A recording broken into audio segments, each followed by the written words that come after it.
இந்த நாட்டில் உள்ள மக்கள் சிந்திச்சிடக்கூடாதுங்கிறதுக்காக ஒரு 5-6 இயக்கங்கள் பேரி இயக்கங்கள் நடந்துக்கிட்டு இருக்குது.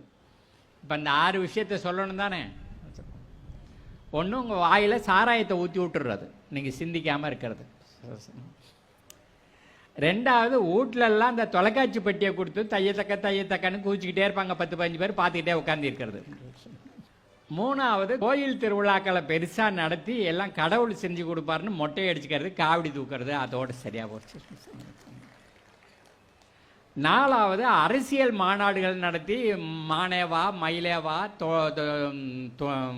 தோழாவா அவன் தோகை மயிலோடுவா கையில் பணத்தோடவா அப்படின்னு மாநாடை நடத்தி கடைசியில் தீர்மான நிறைவு நேரத்தில் எல்லாம் தலைவர் முடிவு செய்வார்னு சொல்லிட்டு வீட்டுக்கு போயிடுறது.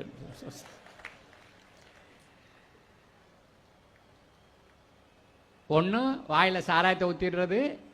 ரெண்டாவது, சினிமா தொலைக்காட்சி பெட்டி. மூணாவது, கோயில் திருவிழாக்கள். நாலாவது, அரசியல் மாநாடுகள். அஞ்சாவது, தேர்தல். நம்ம ஓட்டு போட்டாலும் ஜெயிச்சிட்டாரு ஆகா ஆகா அப்படின்னு ஆகாயத்தில் தாண்டி குதிச்சுக்கிட்டே இருக்கிறது. இனிமேல் எல்லாம் நடந்து போயிடுங்கிறது மாதிரி தேர்தல் நடத்திக்கிட்டே இருக்கிறது திரும்ப திரும்ப. அதில் நீங்கள் ஓட்டு போட்டால் ஜெயிச்சிட்டா ஒரே சந்தோஷம். இன்னொன்று, ஜெயிக்கிற ஆளுக்கே ஓட்டு போட்டுடுறது, அதுவும் ஒரு விஷயம். ஆறாவது, நம்ம பள்ளிக்கூடங்கள் கல்வி நிலையங்கள்ங்கிற பேரில் இருக்கிறது எல்லாம் சொல்லணும்.